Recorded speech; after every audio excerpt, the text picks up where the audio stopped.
Bonsoir à tous, bienvenue à ce flash d'information. Nous commençons par New York aux États-Unis où se poursuit la 62e session de la Commission de la condition de la femme. C'est le plus grand rassemblement de l'ONU sur l'égalité des sexes. La Côte d'Ivoire participe aux assises. En marge des travaux, le pays a organisé un panel sur l'écarité, un moyen d'autonomisation de la femme. La ministre Maria Tokone et ses homologues du Burkina Faso et du Mali ont partagé leurs expériences aux panélistes. Ces pays appellent à la professionnalisation de la filière carité qui contribue à l'autonomisation de la femme en milieu rural. Ce dimanche 18 mars, c'est la journée mondiale du recyclage.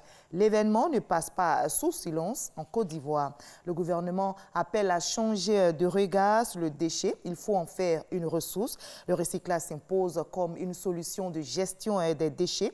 L'activité, vous allez le voir, est en pleine croissance ici en Côte d'Ivoire. Les bouteilles et sachets sont récupérés par des jeunes qui en ont fait des tableaux, des tenues et des tables. Le témoignage de Grace Kando.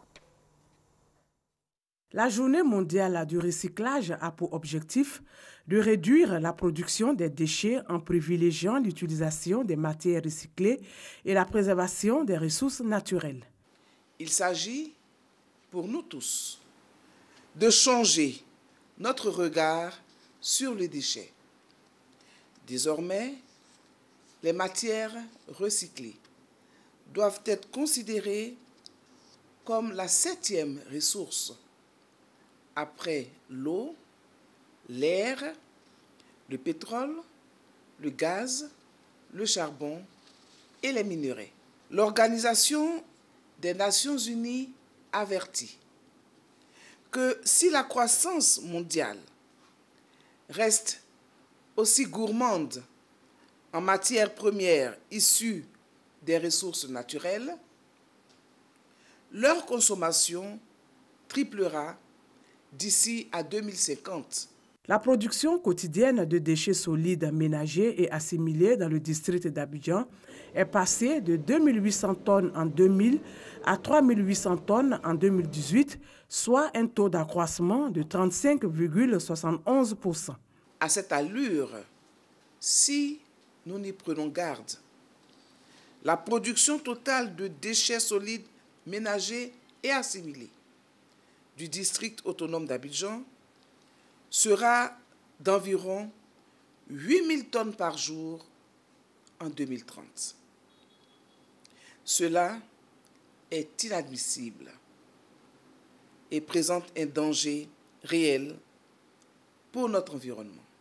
Sans recyclage, tous nos réfrigérateurs, bouteilles en plastique et en verre, boîtes d'emballage, carcasses de véhicules, pneus usagés, téléphones cellulaires, téléviseurs et bien d'autres objets usagés et jetés contribueront à une augmentation sans cesse croissante de la production de nos déchets. Selon la ministre Anne-Désirée Ouloto, le recyclage s'impose comme solution non seulement pour la gestion des déchets, mais aussi pour la réduction des émissions des gaz à effet de serre, l'amélioration du cadre de vie et la création d'emplois. La baie de Cocody a été débarrassée totalement des déchets. Les travaux d'embellissement avancent bien. Dans quelques mois, le site aura un nouveau visage et les populations pourront y passer des moments de détente et de divertissement.